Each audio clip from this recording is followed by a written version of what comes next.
Good morning students, कैसे हो। देखिए हम चैप्टर नंबर 10 जिसका नाम है प्रकाश संश्लेषण। ये जो प्रकाश संश्लेषण है इसकी क्रिया किस प्रकार से होती है, अर्थात मैकेनिज्म ऑफ फोटोसिंथेसिस। ये प्रकाश संश्लेषण की जो क्रिया है ये दो चरणों में पूर्ण होती है, प्रकाशिक अभिक्रिया और दूसरा चरण है अप्रकाशिक अभिक्रिया। प्रकाशिक अभिक्रिया को लाइट रिएक्शन कहते हैं। ये हरित लवक के ग्रेनम वाले भाग में होती है, जबकि दूसरी क्रिया जो है अप्रकाशिक अभिक्रिया इसे डार्क रिएक्शन कहते हैं और ये हरित लवक के स्ट्रोमा भाग में संपन्न होती है। आज हम अप्रकाशिक अभिक्रिया के बारे में पढ़ेंगे।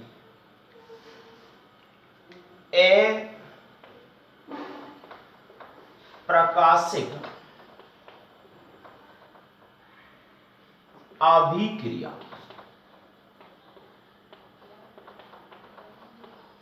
यानी डार्क रिएक्शन। ये जो अप्रकाशिक अभिक्रिया है इस क्रिया में प्रकाशिक अभिक्रिया से इस क्रिया में प्रकाशिक अभिक्रिया से बने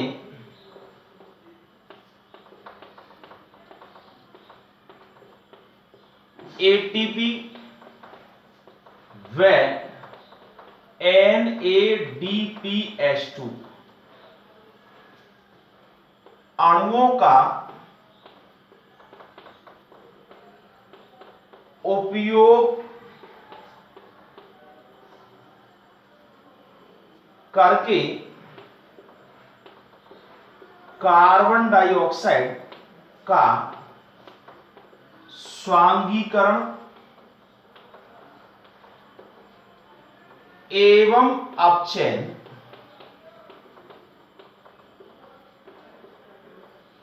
होता है, जिससे कार्बनिक भोज्य पदार्थ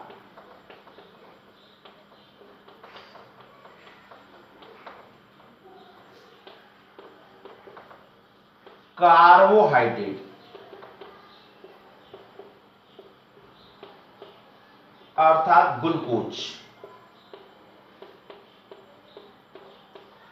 का निर्माण होता है।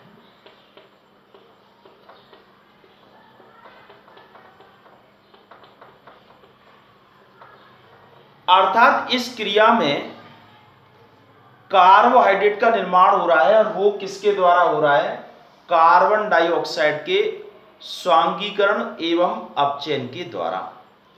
इस क्रिया में जो प्रकाशिक अभिक्रिया है उससे जो बने हुए एटीपी हैं और NADPH2 है इनका उपयोग होता है। तो एक क्रेब्स चक्र की जो क्रिया होती है उस क्रिया में 18 एटीपी जो कि एक बार प्रकाशिक अभिक्रिया में तैयार होते हैं चक्रीय एवं अचक्रीय प्रकाश फास्फोरिलीकरण के द्वारा, साथ में 12 NADPH2 अणु जो बनते हैं इनका उपयोग होता है। 18 एटीपी अणुओं को स्वांगीकरण क्षमता कहते हैं और ये जो 12 NADPH2 अणु हैं इनको अपचायक शक्ति या अपचयन क्षमता या शक्ति के रूप में कहा जाता है। तो ये जो अप्रकाशिक अभिक्रिया है ये 3 प्रकार से होती है, यानी इसकी क्रिया विधि के संबंध में 3 प्रकार की क्रिया विधि या चक्र दिए गए हैं।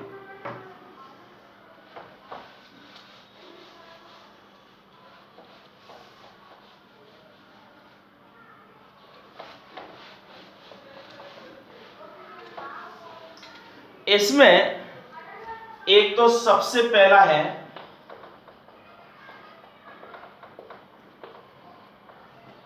केल्विन बेंसन चक्र।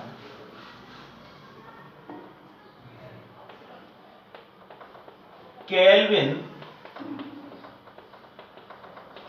बेंसन चक्र, इसे C3 चक्र के नाम से भी जाना जाता है। और दूसरा है हैच स्लैग चक्र, इसे C4 चक्र के नाम से जाना जाता है। और तीसरा है क्रेसुलेशियन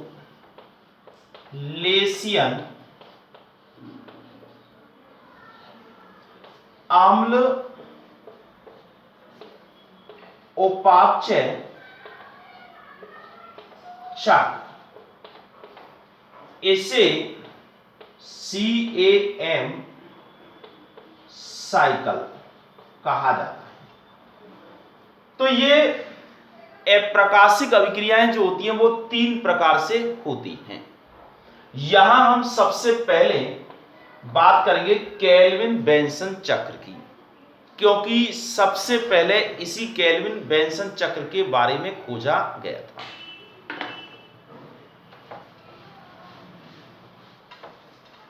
ये जो केल्विन बेंसन चक्र है, इसे C3 चक्र इसलिए कहा जाता है क्योंकि इस चक्र की जो क्रियाविधि है, उस क्रियाविधि में सबसे पहला जो स्थायी यौगिक बनता है, ये स्थायी यौगिक 3 कार्बन यौगिक होता है। 3 कार्बन यौगिक, और इसका नाम है फास्फोग्लिसरिक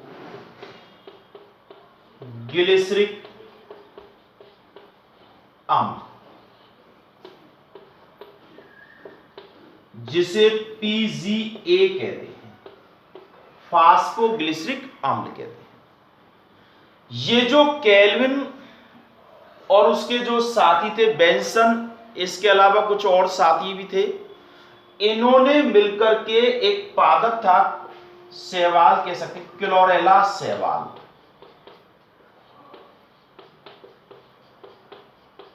इन्होंने क्लोरेला शैवाल पर काम किया था, और ये जो कार्य किया था, ये किया था 1946 से लेकर के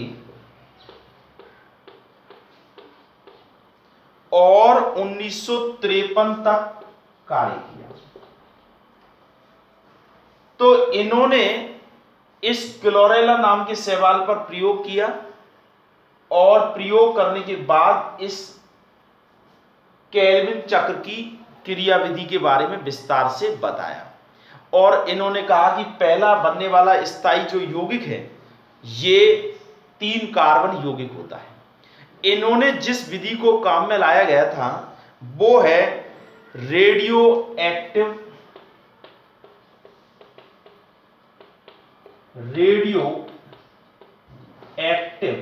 यानी रेडियोधर्मी ट्रेसर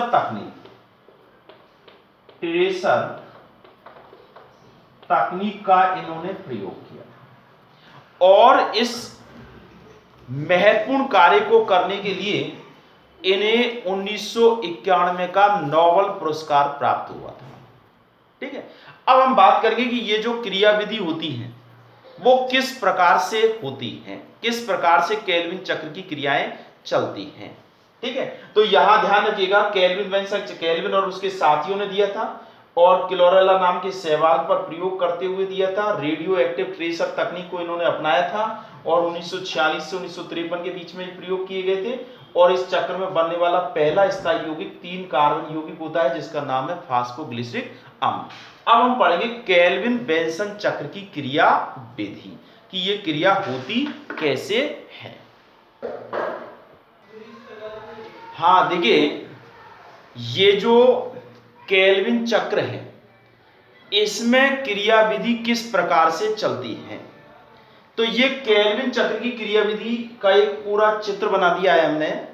देखिए केल्विन चक्र की शुरुआत जो होती है ये राइबोलोस मोनोफॉस्फेट से होती है। राइबोलोस मोनोफॉस्फेट जो कि 5 कार्बन यौगिक हैं और इसके 6 अणु क्रिया में भाग लेते हैं। ये राइबोलोस मोनोफॉस्फेट अणु से 6 एटीपी अणु जो कि प्रकाशिक अभिक्रिया के दौरान बनते हैं। ये 6 एटीपी अणु इस राइबोलोस मोनोफॉस्फेट से क्रिया करके फास्फेट समूह को दे देते हैं और एडीपी और इनऑर्गेनिक फास्फेट के रूप में अलग हो जाते हैं। तो इससे बन जाता है राइबोलोस डाइफॉस्फेट, अर्थात मोनो से बन जाता है डाइफॉस्फेट। राइबोलोस डाइफॉस्फेट जो है ये 5 कार्बन यौगिक है, इसके भी 6 ही अणु होते हैं। इसमें 6 कार्बन डाइऑक्साइड यानी कार्बोक्सिलीकरण की क्रिया होती है। इसमें देखिए 6 कार्बन डाइऑक्साइड के अणु इसमें जुड़ जाते हैं और इसमें जुड़ने से पहला स्थायी यौगिक 3 कार्बन यौगिक जो बनता है वो उसका नाम है 3-फॉस्फोग्लिसरिक अम्ल, अर्थात ये 3-फॉस्फोग्लिसरिक अम्ल बनता है कार्बोक्सिलीकरण की क्रिया से। इस 3-फॉस्फोग्लिसरिक अम्ल के प्रत्येक यौगिक में 3 कार्बन होते हैं और 12 अणु इसके बनते हैं। 3-फॉस्फोग्लिसरिक अम्ल से 12 एटीपी क्रिया करते हैं और फास्फोरीकरण की क्रिया करके अर्थात फास्फेट समूह को फास्फोग्लिसरिक अम्ल को दे देते हैं और 12 एडीपी के अणु और इनऑर्गेनिक फास्फेट के रूप में अलग हो जाते हैं। तो इससे बन जाता है 1,3-डाइफॉस्फोग्लिसरिक अम्ल। 1,3-डाइफॉस्फोग्लिसरिक अम्ल के भी 12 अणु बनते हैं, ये भी 3 कार्बन यौगिक होता है। इस 1,3-फॉस्फोग्लिसरिक अम्ल के 12 अणुओं के साथ जो प्रकाशिक अभिक्रिया के दौरान जो बने हुए NADPH2 यानी ये अपचयन का कार्य करते हैं, तो 12 NADPH2 अणु जुड़ते हैं जिसमें से हाइड्रोजन फास्फोग्लिसरिक अम्ल के साथ जुड़ जाता है। साथ में इसमें डाइफॉस्फेट समूह होने की वजह से 12 फास्फोरिक अम्ल के अणु अलग हो जाते हैं और ऐसी स्थिति में बन जाता है 3-फॉस्फोग्लिसरीएल्डिहाइड, अर्थात 3PGAL, 3-फॉस्फोग्लिसरीएल्डिहाइड। इसके 12 अणु बनते हैं और ये भी 3 कार्बन यौगिक होता है। अब देखिए 3 कार्बन यौगिक के ये जो 12 अणु हैं इनको अलग अलग तरीके से काम में आते हैं। इनके 5 अणु जो है 3-फॉस्फोग्लिसरीएल्डिहाइड के 5 अणु ये बदल जाते हैं क्योंकि समायवीकरण की क्रिया होती है, तो ये बदल जाते हैं 3-डाइहाइड्रोक्सी एसीटोन फास्फेट में। 3-डाइहाइड्रोक्सी एसीटोन जो फास्फेट है इसके ये भी 3 कार्बन यौगिक हैं। इसके 5 अणुओं में से 3 अणु अर्थात 3 जो है डाइहाइड्रोक्सी एसीटोन के फास्फेट के अणु ये 3-फॉस्फोग्लिसरीएल्डिहाइड के अणुओं से क्रिया कर लेते हैं और बना लेते हैं फ्रक्टोज 1,6-डाइफॉस्फेट। ये 6 कार्बन यौगिक हैं, इसके 3 अणु बनते हैं। यहां देखिए प्रत्येक में 3 कार्बन होता है तो 3 × 9 कार्बन और यहां भी 3 कार्बन होता है तो 3 × 9 9 और 9 18 कार्बन हो गए। और यहां जो फ्रक्टोज 1,6-डाइफॉस्फेट बना है उसमें 3 अणु बनते हैं और एक में 6 कार्बन होते हैं, 6 × 18 अर्थात बैलेंस बराबर है। इसके बाद फ्रक्टोज 1,6-डाइफॉस्फेट में 2 फास्फेट समूह हैं, तो एक एक फास्फेट समूह फास्फोरिक अम्ल के रूप में H3PO4 फास्फोरिक अम्ल के रूप में बाहर निकल जाता है, तो ये बन जाता है फ्रक्टोज 6-फास्फेट या फ्रक्टोज मोनोफॉस्फेट। फ्रक्टोज 6-फास्फेट जो है इसके 2 अणु जो है आगे क्रिया में भाग लेते हैं और एक अणु जो है ये फ्रक्टोज 6-फास्फेट का पहले ग्लूकोज के रूप में परिवर्तित हो जाता है, हेक्सोज सकरा बना लेता है, 106 कार्बन वाली सकरा में परिवर्तित हो जाता है और यही एक प्रकार से इस पूरी क्रिया का उत्पाद है। अर्थात एक पूरे केल्विन चक्र में एक हेक्सोसकरा ग्लूकोज बनती है और इसी से स्टार्च आदि का निर्माण हो जाता है, अर्थात भोजन का संचय इससे हो जाता है। यहां फ्रक्टोज 6 फास्फेट के जो 3 अणु हैं उसमें से एक अणु तो अलग से हो गया, अब बचे हैं 2 अणु। ये 2 अणु यानी 6 दूनी 12 कार्बन वाले युग्म बने हैं। ये 3 फास्फोग्लिसरील्डिहाइड के जो 2 अणु बच रहे हैं, ये 2 अणु और ये 2 अणु यानी 6 दूनी 12 और 3 दूनी 6, 12 और 6 18 कार्बन वाले यौगिक के रूप में होते हैं। तो ये यहां दोनों मिलकर के 2 पदार्थों का निर्माण करते हैं। एक तो बनाते हैं एरिथ्रोज मोनोफास्फेट। एरिथ्रोज मोनोफास्फेट जो है वो 4 कार्बन यौगिक होता है और इसके 2 अणु बनते हैं, यानी 4 दूनी 8। और इसी तरह से एक दूसरा यौगिक बनता है जिसका नाम है जाइलोस मोनोफास्फेट। ये भी 5 कार्बन यौगिक है, इसके 2 अणु बनते हैं, 5 दूनी 10 और 4 दूनी 8, 18 कार्बन इस तरह से दोनों बराबर हो जाते हैं। यहां एरिथ्रोज मोनोफास्फेट जो बना है, जो कि 4 कार्बन यौगिक है, इसके 2 अणु बनते हैं।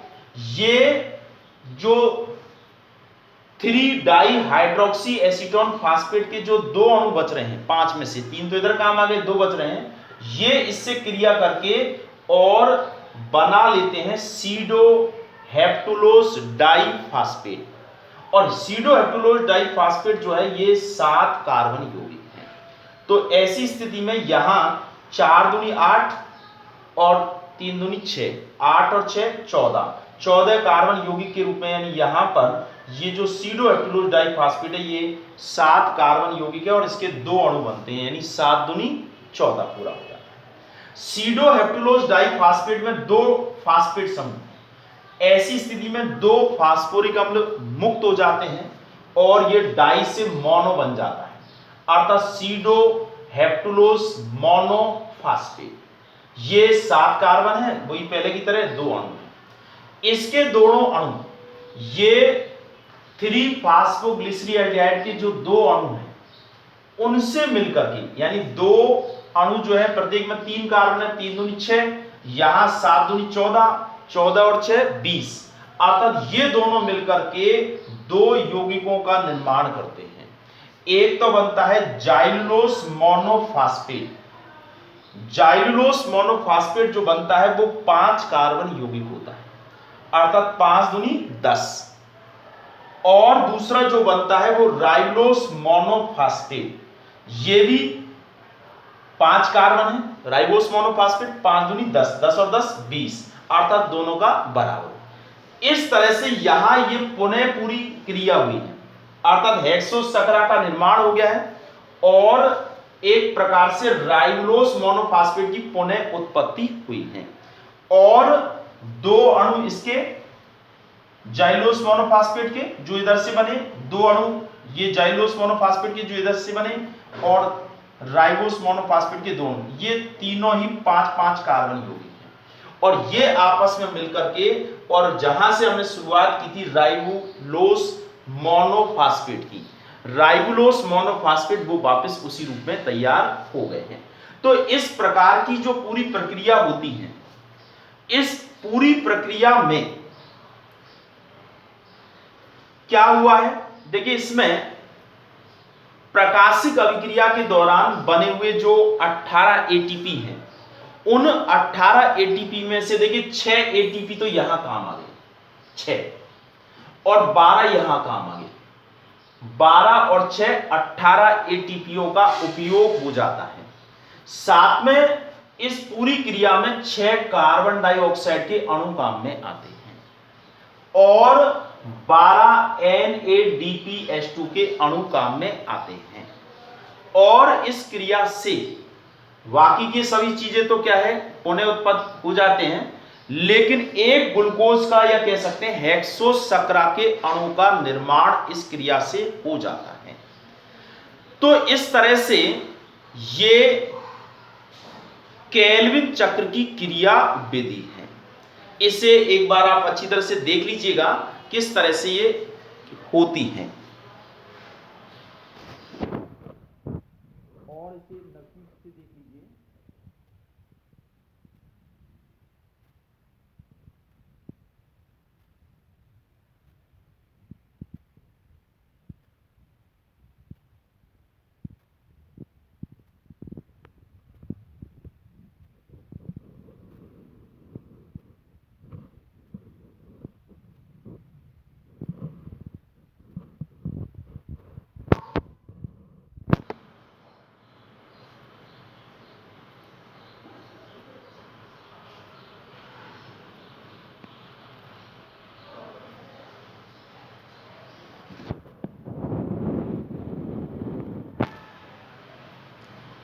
तो इस तरह से आपने केल्विन चक्र के बारे में पढ़ा है कि ये केल्विन चक्र कैसे चलता है। तो एक बार फिर देखिए, केल्विन चक्र की क्रियाविधि आपके सामने बनी हुई है।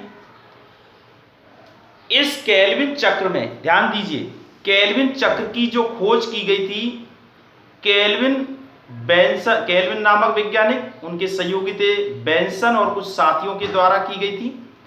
और ये क्लोरेला नाम का एक पादप था, जो कि पादप क्या शैवाल था, उस शैवाल पर प्रयोग करते हुए की गई थी 1946 से 1953 के बीच में। एक कोष के शैवाल था ये क्लोरेला, और इस कार्य के लिए इनको नोबेल पुरस्कार की भी प्राप्ति हुई थी। ठीक है, तो ये केल्विन चक्र है। अब बात आती है कि इस केल्विन चक्र को C3 चक्र के नाम से क्यों जाना जाता है। वो इसलिए जाना जाता है कि इसमें बनने वाला जो पहला स्थायी यौगिक है, ये पहला स्थायी यौगिक फास्फोग्लिसरिक अम्ल होता है, जो कि 3 कार्बन यौगिक है। इसलिए इसका नाम C3 चक्र भी कहा जाता है, नाम रखा गया है।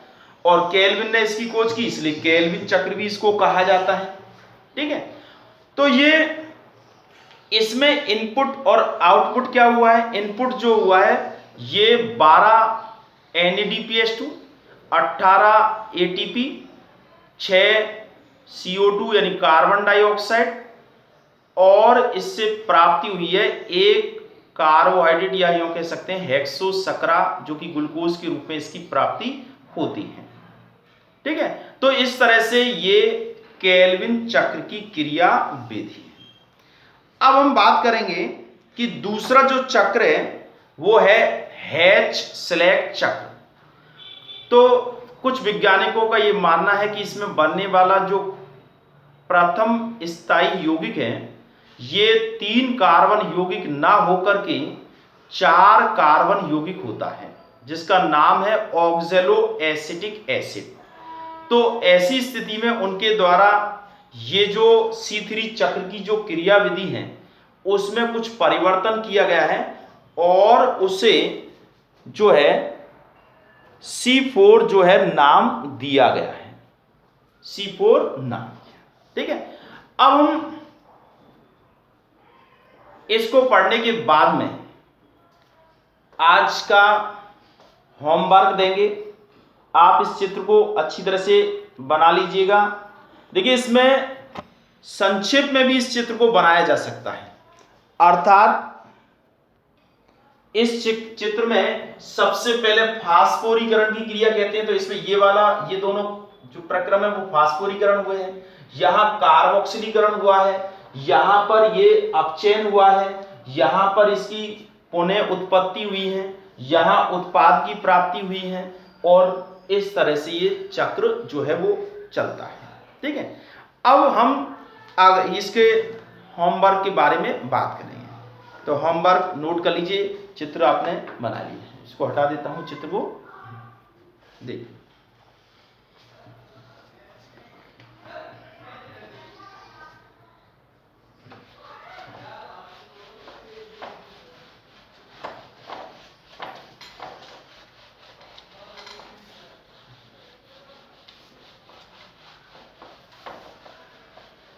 इस तरह के चित्र को 2-3 दफे आप लोग बनाएंगे, बिना देखे बनाने का प्रयास करेंगे तो अपने आप ही ये चित्र आपको याद भी रहने लगेगा। और ये इंपॉर्टेंट है, इसका परीक्षा में सबसे ज्यादा आने का क्रम रहता है। होमवर्क,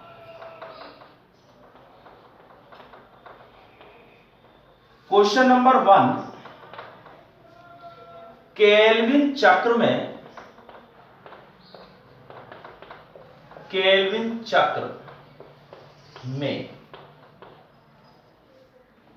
बनने वाली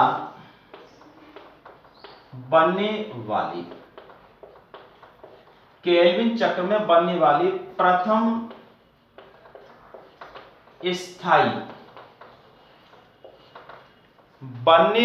प्रथम स्थायी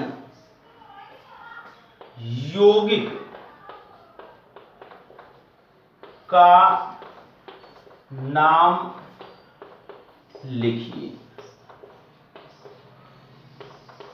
ठीक है, आपको मैं हिंट के लिए बता दूं, ये 3 कार्बन यौगिक हैं जो कि प्रथम स्थायी यौगिक के रूप में बनता है। दूसरा प्रश्न है, केल्विन ने किस सवाल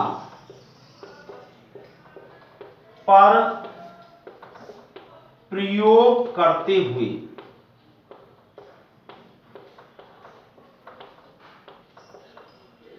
केल्विन ने किस सवाल पर प्रयोग करते हुए केल्विन चक्र की क्रियाविधि का, या केल्विन ने किस सवाल पर प्रयोग करते हुए केल्विन चक्र की क्रियाविधि की खोज की? किस चक्र पर, यानी कौन सा चक्र, जो केल्विन चक्र है उसकी जो क्रियाविधि है उस पर जो बताया गया वो कौन से सवाल पर काम करते हुए बताया। क्वेश्चन नंबर 3, केल्विन चक्र की क्रियाविधि में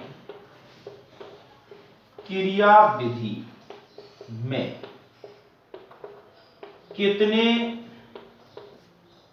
CO2 अणु व कितने ATP व NADPH2 अणुओं का उपयोग होता है? यानी इस पूरी क्रियाविधि में कितने ATP अणु, NADPH2 अणु और CO2 का प्रयोग होता है या इसमें प्रयुक्त होते हैं। चौथा प्रश्न है, एक केल्विन चक्र के पूर्ण होने पर उत्पाद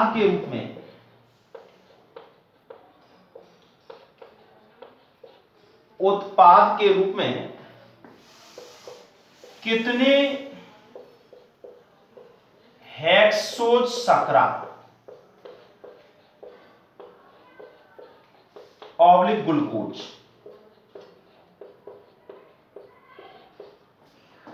अणुओं की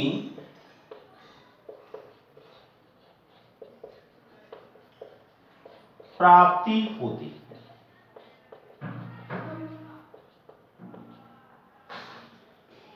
तो इस तरह से ये 4 प्रश्न हैं। केल्विन चक्र में बनने वाले प्रथम स्थायी यौगिक का नाम बताना है, केल्विन चक्र की जो क्रियाविधि है उसकी खोज किस सवाल पर प्रयोग करते हुए की गई थी, केल्विन चक्र की क्रियाविधि में कितने कार्बन डाइऑक्साइड व कितने ATP व NADP अणुओं का उपयोग होता है, और इस केल्विन चक्र की क्रियाविधि में कितने हेक्सोज शर्करा या ग्लूकोज के अणुओं की प्राप्ति होती है, अर्थात उत्पाद इससे कितने प्राप्त होते हैं। तो इस तरह से हमने अप्रकाशिक अभिक्रिया जो अंधेरे में होती है या यूं कहते हैं जिसमें प्रकाश की आवश्यकता नहीं होती है, ये क्रिया 3 प्रकार से, इसकी क्रियाविधि के बारे में हमने बताया था कि 3 प्रकार से बताया गया। पहला था केल्विन बेंसन चक्र के माध्यम से, C3 चक्र जिसको कहा जाता है। दूसरा जो है हैच स्लैक चक्र जिसे C4 चक्र के रूप में कहा जाता है, और वो इसके एक प्रकार से अपवाद के रूप में ऑस्ट्रेलिया के वैज्ञानिकों के द्वारा इस बात को बताया गया था। गन्ने के पादपों के अंदर इस प्रकार की क्रियाविधि को समझाया गया था। और तीसरा जो है क्रेसुलेशियन अम्ल, अर्थात एक क्रेसुलेसी कुल के जो पादप होते हैं उनमें एक विशेष प्रकार का एक प्रकार अनुकूलन पाया जाता है, उनके अंदर किस प्रकार से ये उपापचयी या ये कह सकते हैं कि अप्रकाशिक अभिक्रिया क्रियाविधि होती किस प्रकार से है। ठीक है, तो हम एक एक करके बात करेंगे। आज हमने केल्विन चक्र के बारे में पढ़ा है, बहुत इंपॉर्टेंट टॉपिक है। कल हम पढ़ेंगे हैच स्लैट चक्र अर्थात C4 चक्र, और फिर उसके बाद हम तुलना कराएंगे C3 चक्र और C4 चक्र। जिन पादपों में केवल C3 चक्र ही चलता है उनको C3 पादप कहते हैं, और दूसरे वे पादप जिनमें C3 चक्र भी चलता है और C4 चक्र भी चलता है तो उनको हम कहते हैं C4 पादप। तो यहां हम बात करेंगे आगे C3 चक्र और C4 चक्र की तुलना, और उसके बाद C3 पादप और C4 पादप की तुलना करेंगे, जो कि बहुत ही इंपॉर्टेंट है। ठीक है, तो आज हमने केल्विन चक्र के बारे में पढ़ा है और चित्र को आप अच्छी तरह से समझ लिया है। किसी भी प्रकार की कोई प्रॉब्लम है तो आप पूछ सकते हैं और आपको उसको करना है। ठीक है, आज के